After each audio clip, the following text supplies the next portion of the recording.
주여, 나의 입술의 모든 말과 나의 입술의 묵상이 나의 반석이시요 나의 구원 되시는 주께 연락되기를 간절히 기도합니다. 아멘. 여러분, 오늘은 교회의 양적 성장에 대해서 생각을 해볼까 합니다. 어떻게 생각해보면 제가 교회의 양적 성장에 대해서 특별히 말할 자격을 가진 사람은 아닌 듯 보입니다. 교회를 크게, 대형교회를 크게 성장시킨 목사님이 말씀을 하셔야 하는 게 아닌가 하는 생각도 들기도 합니다. 저같이 이렇게 조그마한 교회를 목회하는 사람이 무슨 자격으로 교회 성장에 대해서 말을 하느냐, 그 핀잔을 주실 분도 있을지 모르겠습니다. 그런데 이 주제에 대해서 꼭 이야기를 해야 하는 것이, 목사가 교회를 성장시켰건 아니건 간에 꼭 짚고 넘어가야 할 중요한 그런 성경적인, 신학적인 중요한 그런 의문이 있기 때문입니다. 교회 성장이 중요합니까? 아니면 중요하지 않습니까? 한번 생각해 보십시오. 여러분들도 교회 성장에 관해서 많이 말씀을 하시고 또 많이 관심을 가지고 계시죠. 그런데 교회 성장에 대해서 제일 많이 관심을 가는 사람이 누굽니까? 솔직히. 장로님들이십니까? 목사님들이십니까? 교회 성장에 제일 많이 관심을 가는 사람이 누굽니까? 아시잖아요. 목사죠. 목사님들이 만나서 얘기를 하면 여러분들 무슨 얘기를 하겠습니까? 비디오 게임 얘기하고, BTS 얘기하고, 슈퍼볼 얘기하고, 그렇지 않죠? 만나서 하는 얘기들, 목사님들 하는 얘기가 교회 어떠냐? 몇 명이나 출석을 하느냐? 새 신자는 생겼느냐? 교회는 성장했느냐? 매일 이런 얘기뿐입니다, 목사님들. 관심을 안 가지려고 해도, 다른 곳에 관심을 쏟으려고 해도 주위에서 끊임없이 리마인드를 합니다. 교회 성장에 대해서. 그런데 이야기를 하면서 하는 얘기가 결국에는 이것에 관심을 갖고 이것에 신경을 쓰고 이것을 위해서 헌신하고 이걸 위해 목회를 해야지 하지 않느냐, 이렇게 서로에게 되새김을 주는 것, 바로 교회 성장에 관한 이야기입니다. 목사가 교회 성장에 대해서 제일 관심을 갖고 제일 원하고 저도 다를 하나 없는 사람입니다. 근데요, 재밌는 게 교회 성장을 얘기하는데 제가 아무리 눈을 씻고 찾아봐도 성경에 교회를 성장시키라 는 말은 없습니다. 아무리 눈을 씻고 찾아봐도 성도 수를 늘려서 교회를 증축하라 는 말도 없습니다. 교회를 양쪽으로 성장시켜서 더 큰 사역을 담당해라 는 말도 없습니다. 당연히 없죠. 성경을, 그리고 기독교 역사를 조금이라도 공부하신 분들은 성경이 쓰여질 당시에는 특별히 교회라는 것이 없었고 그리스도를 따르려던 사람들이 모인 곳, 그거를 들어보셨겠지만 에클레시아, 어셈블리, 게더링, 모이는 것이라고 불렀기 때문에 특별히 교회 건물이라고 불리는 그런 것은 없었습니다. 사도행전을 보면 알 수 있습니다. 바울이 말씀을 전하는 곳은 야외이었거나 아니면 집을 크게 가지신 분들이 자기의 집을 열어서 예배의 장소로 사용했습니다. 그 당시에는. 그런데 그리스도를 따르던 분들의 사람들이 늘어나게 되고 교회가 조금씩 조직을 갖추어 나가기 시작합니다. 사도행전 6장에서 보면 스데반을 비롯한 믿음 좋은 사람 7명을 뽑아서 교회에서 하는 서약을 좀 더 조직적으로 효과적으로 하기 시작했다는 모습을 볼 수 있습니다. 6장 1장에서는 제자들의 수가 계속 늘었다고 말하고 있습니다.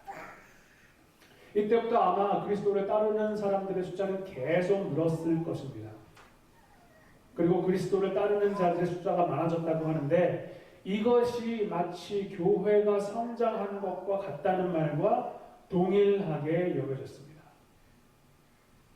그런데 그리스도를 따르는 자들의 숫자가 많아졌다고 하는 것과 교회가 성장했다고 하는 것과에는 차이가 있습니다. 이 둘은 똑같은 것이 아닙니다.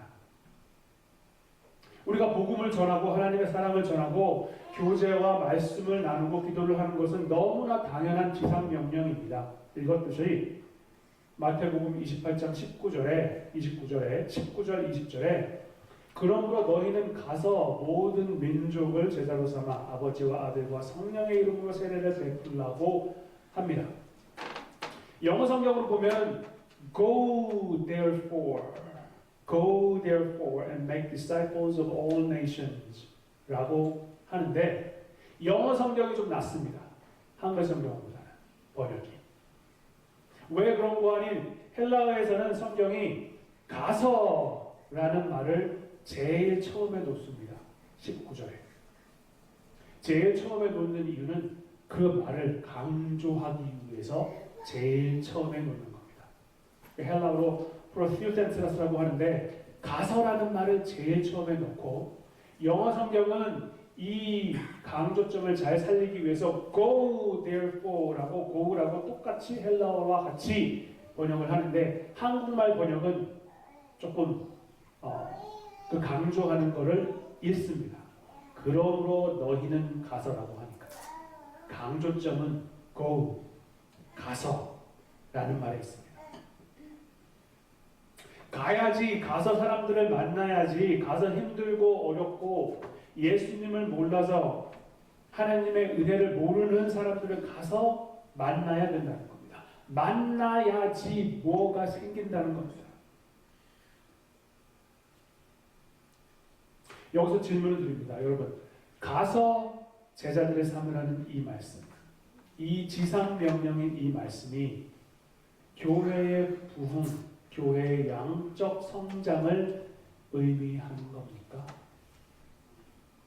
가서 제자를 삼고 말씀을 전하고 세례를 베푸는 것은 예수님께서 명확하게 지시하신 우리들의 지상 과제인데 이게 교회의 양적 성장과 다른 이유는 보통 교회의 성장, 교회의 부흥을 얘기할 때 어떤 의미가 숨겨져 있냐면 우리는 이 건물 안에 있고 새신자들은 이곳에 와서 예배당 좌석을 채워야 한다는 생각이 그 안에 숨겨져 있습니다.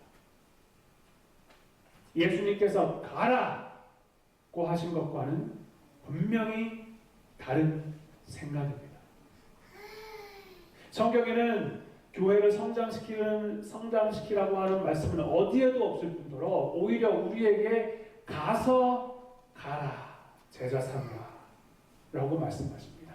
앉아서 누가 올 때까지 기다리고 그래서 제자 삼으라고 하지 않으신다는 말입니다. 그래서 다시 말씀드리지만 저를 포함한 모든 목사들이 그토록 원하는 교회의 양적 성장에 대한 성경적인 근거를 저는 찾을 수 없습니다. 교회의 양적 성장에 대한 성경적인 근거는 없는 대신 하나님을 믿는 사람들, 예수 그리스도를 따르려는 사람들이 늘어났다는 것은 분명합니다. 사도행전에서 우리가 보았듯이.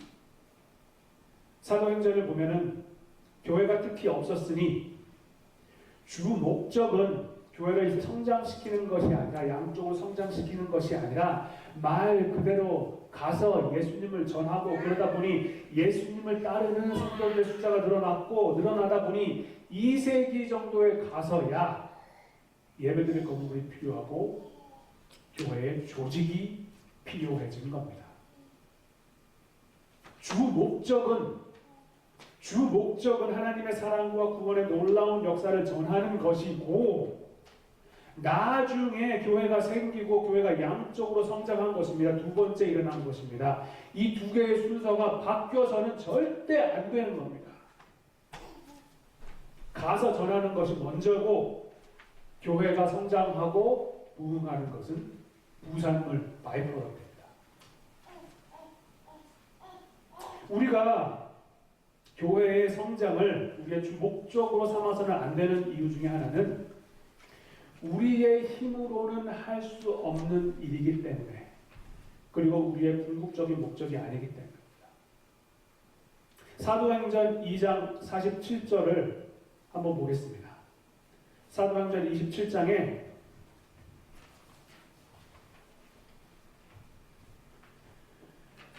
구원받는 사람을 날마다 더하게 하시니라.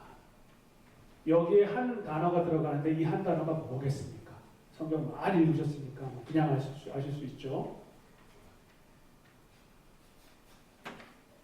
주께서라는 단어입니다. 누가 구원받는 사람을 날마다 더하게 하신다고요? 주께서. 사람이 하는 게 아니라 주께서 구원받는 사람을 더하게 하신다고 합니다. 주님께서 사람을 보내주셔야 한다고 하는 겁니다. 이와 일맥상통하는 구절이 마태복음에 있습니다. 9장 35절에서 38절 말씀을 제가 한번 읽어보겠습니다. 예수께서 모든 도시와 마을에 두루 다니사, 슬라이드에 있는지 모르겠는데요. 네, 여기 있네요. 예수께서 모든 도시와 마을에 두루 다니사 그들의 회당에서 가르치시며 천국 복음을 전파하시며 모든 병과 모든 약한 것을 고치시느라 무리를 보시고 불쌍히 여기시니 이는 그들이 목자 없는 양과 같이 고생하며 기진합니다. 이에 제자들에게 이르시되 추수할 것은 많되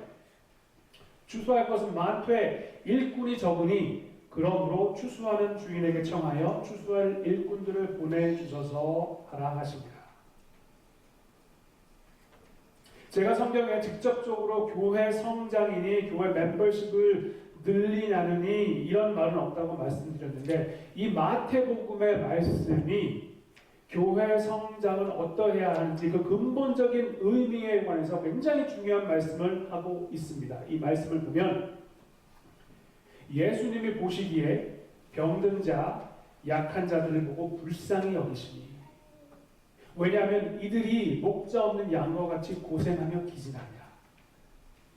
이들에 대한 마음이 처음에 생깁니다. 그게 시작입니다. 불쌍하고 헐벗고 가난하고 이런 사람들의 마음이 처음에 생기는 게 이게 처음입니다. 예수님께서 사람들을 불쌍히 여기시는 그 마음. 그래서 예수님께서 사람들을 고치면서 너희들 교회로 와, 너희들 회당으로 들어와 라고 하셨습니까? 예수님은 절대 그렇게 하지 않으셨죠. 그냥 고쳐주시고 이들을 불쌍히 여기면서 하시는 말씀이 추수할 것은 많되 일꾼이 적다고 하십니다. 이런 병든 자, 약한 자들이 추수할 곡식이고, 일꾼은 이들을 감싸안고 보호하고 불쌍히 여길 줄 아는 사람들이겠죠. 그리고 이 곡식, 즉 병든 자들, 약한 자들은 이들을 불쌍히 여길 줄 아는 사람들이 적으니 일꾼을 보내달라고 기도하라고 명하십니다. 누구한테요?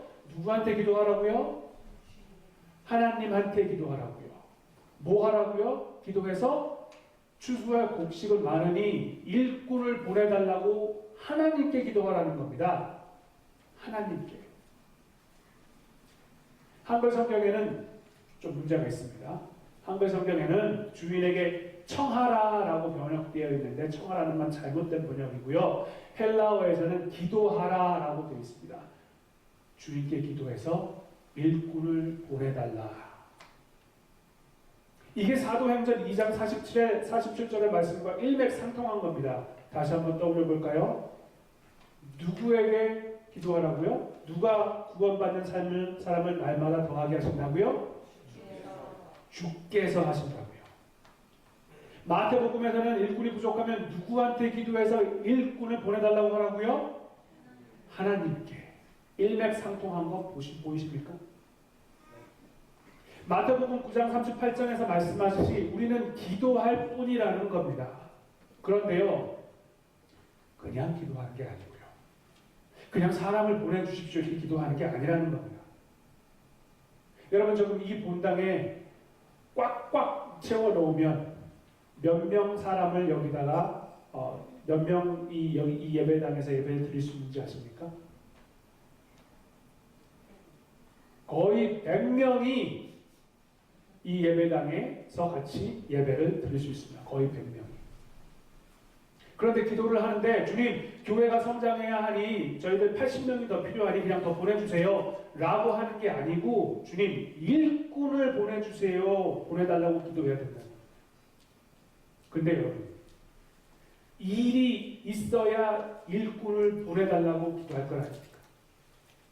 맞습니까? 일이 없는데 일꾼을 보내달라고 할 수 있습니까? 일이 있어야지요. 추수할 곡식이 있어야 될 거 아닙니까? 추수할 곡식은 뭐라고요? 병든 자, 약한 자들, 이 세상에서 버림받고 힘들어하는 사람들을 알아보는 것이 처음이고 이런 자들을 불쌍히 여기는 데는 마음이 있어야 하고 우리가 이런 사람들을 다 돌보기에는 수적인 어려움이 있으니 주님 저희에게 일꾼을 보내달라고 추수할 일꾼을 보내달라고 기도해야 한다는 겁니다. 이게 교회 성장의 올바른 모습입니다. 다시 말하면 우리가 선교에 대한 비전을 갖고 있고 우리가 이런 선교, 이런 사역을 해야 하니 주님 일꾼을 보내주십시오라고 해야 한다는 겁니다.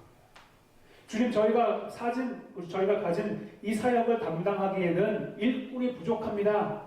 추수할 곡식은 많은데 일꾼은 부족합니다. 주님 일꾼을 보내주시옵소서 같이 사역할 수 있도록요. 그렇게 기도를 해야 한다는 겁니다. 단순히 저희들 100명 앉아야 되니까 80명 더 보내주세요. 머릿수 채워야 되니까 이렇게 기도하지 말라는 겁니다.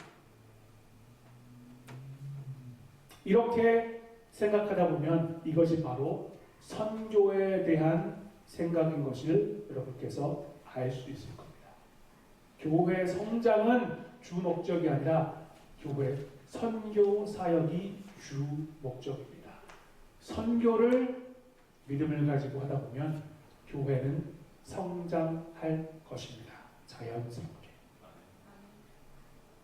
교회 성장이 주 목적이 아니라 선교에 대한 비전, 선교에 대한 사명을 감당해내는 것이 바로 주 목적이 되어야 한다는 말입니다. 목사 월급 줘야 되고 전기세 내야 되고 수도세 내야 되니까 그래야지 교회가 운영 가능하니까 그러기 위해서는 헌금이 더 필요하고 헌금을 더 많이 먹기 위해서는 사람들 머릿수 채워야 되고 이런 게 아니라는 겁니다.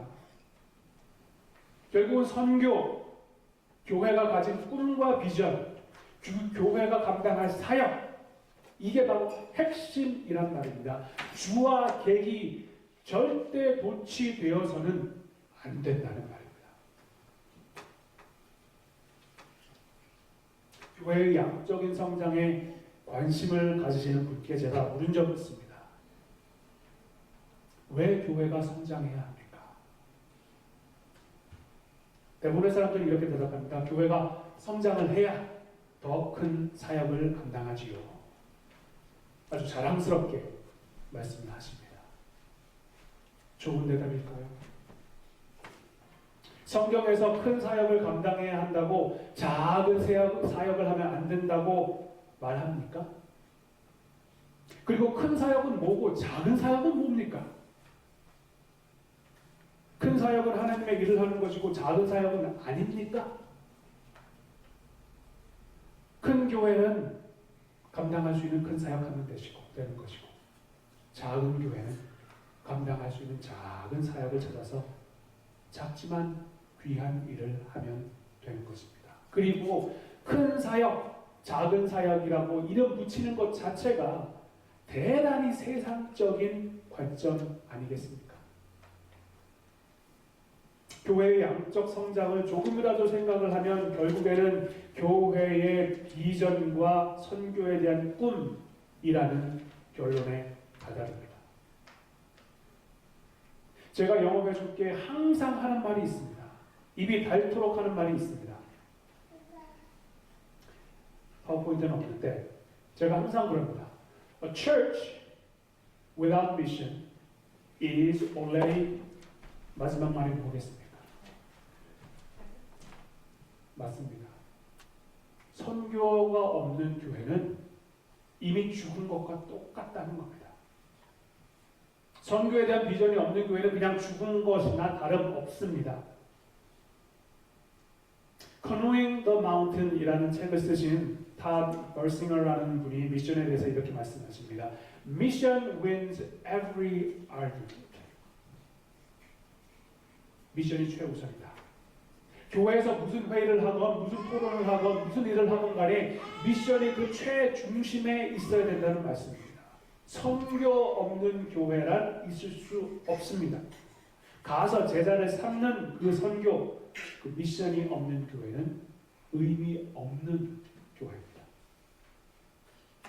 얼마 전 그 보스턴 코리안 처치에서 비유 학사님이신 박수진 박사님께서 심포지엄을 하셨는데 아주 맞는 말씀을 하셨습니다. 말씀하시기를 미셔널 처치라는 그런 프레이즈가 있죠. 미셔널 처치, 선교 교회라는 그 말이 있는데 이 말이 맞느냐는 겁니다. 틀린 말이라는 겁니다. 아니 교회가 미셔널한 교회도 있고 그렇지 않은 교회가 있습니까? 교회는 무조건 미셔널인데 그 앞에다가 미셔널이라는 말을 그래서 미셔널 처치라고 얘기를 하는 건 역전 앞이라고 하는 말과 똑같다라는 거죠. 들어보셨죠? 중학교 때, 고등학교 때 얘기 많이 하지 않습니까? 앞이라고 하는 말과 똑같다는 겁니다. 틀린 말이죠. 전적으로 동의합니다. Church without mission is already dead라고 하는 말과 똑같은 말입니다. 어떤 교회는 돈이 좀 있으니 미션을 하고 어떤 교회는 돈이 없으니 미션을 안 하고 말이 안 된다는 겁니다. 한 명이라도 있어도 교회는 사역을 할 수 있습니다. 제가 4년 전에 처음 교회 왔을 때 여름이었죠. 7월달. 또 여행 가시는 분들 많으시고 미션을 해야겠는데 사람은 별로 없고 그래서 처음에 제가 시작한 게 저 혼자서 할 수 있는 걸 찾아서 해야 되겠다라고 시작한 게 그 워런 미니스트리였습니다. 별건 없습니다. 집에 있는 쿨러, 안 쓰던 쿨러 가져와서 얼음 채워놓고 거기다가 에이런스 바른드 워터 갖다 채워넣어서 시원하게 만들어 놓아서 교회 앞에 walnut 스트리트에 갖다 두고 지나가는 사람들 마음대로 가져가게 했습니다. 사인 하나 놔두었죠. 교회가 하는 일이니 하나씩 가져가시고 하나님의 사랑에 대해서 한번 생각해 보십시오 라는 그 조그마한 사인 하나 놔두었습니다. 이 walnut 스트리트요 정남향입니다. 그래서 여러분 한번 걸어가 보시면 알겠지만 7월 8월에 아주 햇볕이 쨍쨍 아주 사정없이 내리치는데 이 거리를 걸으면 정말 힘듭니다. 더워서. 근데 그분들이 지나가면서 물 하나씩 드시면서 그 목마름을 채우는 그 아주 작은 일, 그 일을 7월부터 9월까지 했습니다. 그래서 매일 얼음을 갈고 물을 채워놓고 저 혼자 충분히 할 수 있는 일을 했습니다. 그리고 나서 성도분들께 같이 하자고 했습니다. 같이 하십시다. 성도분들이 물을 기부를 하시고 돈도 기부를 하시고 작은 일이었는데 이 커뮤니티에서 이 반응이 폭발적인 반응이 생겼습니다.